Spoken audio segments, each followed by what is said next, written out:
कि हम जो फल खा रहे हैं पके पकाए हुए, हम जो फल खा रहे हैं पके पकाए हुए, वो पेड़ है मेरे पुरखों के लगाए हुए। हम जो फल खा रहे हैं पके पकाए हुए, वो पेड़ है मेरे पुरखों के लगाए हुए। अगर हम और आगे पेड़ नहीं लगाएंगे तो आने वाले बच्चे फल कहाँ से खाएंगे, आने वाले बच्चे फल कहाँ से खाएंगे। तो दोस्तों, अपनी बात में शुरू करूं उससे पहले सर्वप्रथम तथागत गौतम बुद्ध के चरणों में नमन करते हुए, सिंबल ऑफ नॉलेज, संविधान निर्माता, दलितों, पिछड़ों, महिलाओं के मुक्तिदाता और ब्रह्मास्त्र से भी ज्यादा ताकतवर जो चीज है वो वोट का अधिकार देने वाले बाबा साहब डॉक्टर भीमराव अंबेडकर को नमन करते हुए और DBF वामसेक BS4 Bahujan Samaj party का निर्माण करने वाले मान्यवर काशीराम जी को नमन करते हुए, शिक्षा के जनक ज्योतिराव फूले, आरक्षण के जनक साहू जी महाराज और साथ ही साथ बहुजन समाज में जन्मे सभी संतों, गुरुओं, महापुरुषों को नमन करते हुए मेरा क्रांतिकारी जय भीम। दोस्तों, आज बहन जी का हम 70वां जन्मदिन मना रहे हैं। तो मैं कहना चाहता हूं बहन जी के परिप्रेक्ष्य में कि वर्तमान में पूरे देश में बहन जी जैसा कोई नेता नहीं है। चाहे आप जिधर भी देखोगे, सभी लोग देखते हैं कि कोई जातिवादी है, कोई ब्राह्मणवादी है, कोई मनुवादी है, कोई परिवारवादी है, कोई सामंतवादी है, लेकिन बहन जी बिल्कुल न्याय प्रिय और सब समाज का भला करने वाली नेता है। इसलिए मैं कहता हूं बहन जी जैसा कोई नेता नहीं है। बाबा साहब एवं मान्यवर काशीराम के बाद अगर कोई सर्वमान्य नेता, सबका सम्मान करने वाला नेता, सब समाज को हिस्सेदारी देने वाला नेता है तो वो बहन कुमारी मायावती जी है। एक तरफ जहां बहन जी ने कुंडा के राजा भैया की गुंडागर्दी खत्म करके उसको जेल में डालने का काम किया, तो दूसरी तरफ बहुजन महापुरुषों के स्मारक बनाकर उनके इतिहास को बताने का और उनको सम्मान देने का काम किया। शिक्षा के क्षेत्र में बहन जी ने जितना काम किया उतना काम तो पिछले 50 सालों में दूसरी सरकारों ने नहीं किया होगा। जब बहन जी को मौका मिला तो प्रदेश से गुंडागर्दी, बदमाशी दूर करने में देर नहीं लगाई। पहली बार जब मुख्यमंत्री बनी तो कुल 4 महीने की सरकार में बहन जी ने 1,45,000 गुंडे या तो जेल में थे या फिर प्रदेश से बाहर चले गए थे। कुल 4 महीने की सरकार में बहन जी ने 1,45,000 गुंडे बदमाश जेल में ठूंस दिए थे और उस समय गुंडे या तो जेल में थे या फिर प्रदेश से बाहर चले गए थे। तो दोस्तों, कानून व्यवस्था ऐसी थी बहन जी के शासन में कि मंत्री से लेकर के संतरी तक और चपरासी से लेकर कलेक्टर तक समय के पाबंद थे। यही वो समय था जब ऑफिस खुलने के समय मतलब 10 बजे सभी कर्मचारी अपनी ड्यूटी पर तैनात हो जाते थे।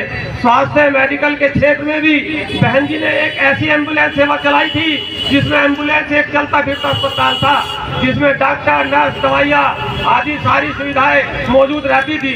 अम्बेडकर ग्राम योजना के तहत बहन जी ने हजारों गांवों को हर तरह की जन सुविधा जैसे शिक्षा, सड़क और मेडिकल का प्रावधान किया था। और रोजगार के क्षेत्र में बहन जी ने लाखों लोगों को सरकारी नौकरी देने का काम किया और जो 50 सालों से बैकलॉग खाली पड़ा था उसको भरने का काम किया।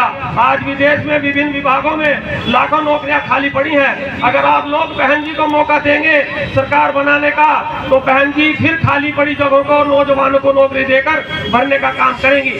बहन जी के शासनकाल में गरीब से गरीब आदमी का सम्मान था। जिन थानों के अंदर गरीब आदमी की बात नहीं सुनी जाती थी, रिपोर्ट नहीं लिखी जाती थी, उन्हीं थानों में बहन जी के शासनकाल में सिपाही से लेकर थानेदार तक गरीब आदमी को कुर्सी पर बैठाता था, उसकी बात सुनता था, रिपोर्ट लिखता था और सम्मानित तरीके से बात करता था।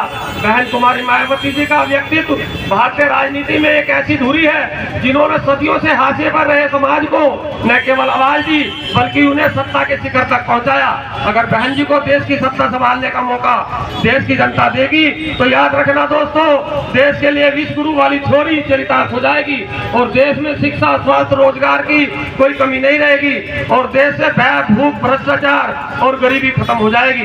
बहन जी ने मुख्यमंत्री बनने के बाद से बहुजन समाज के हौसले बुलंद कर रखे हैं। बहन जी एक विरासत खड़ी कर चुकी है। पिछले 78 सालों में किसी बहुजन महिला ने वो मुकाम हासिल नहीं किया है जो बहन जी ने किया है। बहन जी बनना आसान नहीं है।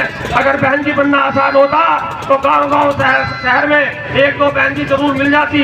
ये संवाद उनकी खुद की कमाई है।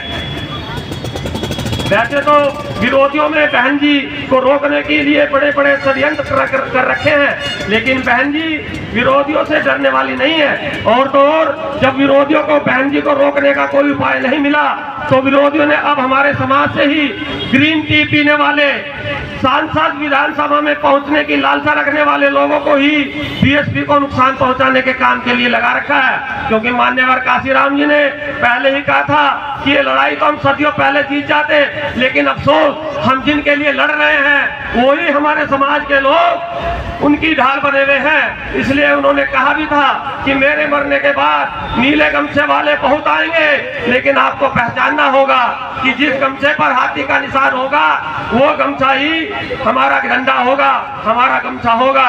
उन्होंने ये भी कहा था कि मेरे मरने के बाद ये मत समझ लेना कि काशीराम मर गया है, बल्कि अगर हाथी के निशान वाला झंडा आपके घर पहुंच जाए तो समझ लेना काशीराम जिंदा है। आपको मालूम होना चाहिए कि बाबा साहब के द्वारा बनाई हुई पार्टी आरपीआई विरोधियों ने अपने षड्यंत्रों के द्वारा केवल 21 साल में खत्म कर दी थी, लेकिन अपनी 21 सालों में खत्म कर दी थी। लेकिन बीएसपी को 42 साल हो गए हैं, लेकिन विरोधी अपनी कुत्सित चालों षड्यंत्रों के द्वारा बीएसपी का कुछ नहीं बिगाड़ पाए। आज भी पार्टी 42 साल होने पर भी राष्ट्रीय लेवल पर चट्टान की तरह खड़ी है।